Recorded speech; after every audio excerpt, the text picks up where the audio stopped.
जय जगन्नाथ सांग मैंने विश्वर ब्लॉग्स को आपण स्वागत जनाऊँगी। तो आज गुरुवार द्वितीय पाली थिला तो खुड़ी मोर ये बस फास्ट झुंटी काटुले। तो आमर ये दीटा बाबूराम सब बेले 24 घंटा खाली से लगुवे आर किसी कम ना। तो खुड़ी को भी देखिए मत भी इच्छा है झुंटी काटापी। तो मुझे बाहरी पड़ी झुंटी काटापी। तो बहलिया थी कि कौन चेक करके फास्ट नौली। तो मुझे बसी पड़ी अभी झुंटी काटापी। तो आपण मानक देखिए लास्ट वीडियो देखिए झुंटी केमती लगुच।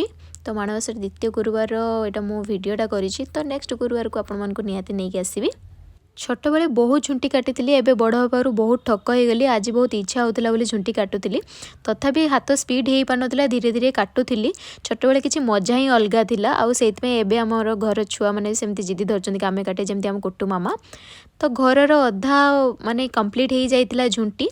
तो बहुत ही बढ़िया होता झुंटी आम घरे। आपण मानक कालिकार व्यू देखेबी काली केमती पूजा होउची कौन होउची सेटा भी आपण मानक देखेबी। आम घर सब मिसिकी समस्त आम ये काटुलु झुंटी। तो ये मु पद्म फूल काटुली। यार प्रोसेसटा आपण मानक केमती लागला निहाती कमेंट रे मते कहबे केमती लागुची।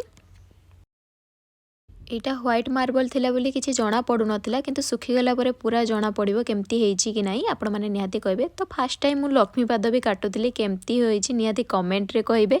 यहाँ मोर फास्ट टाइम लक्ष्मी पाद कटिबार।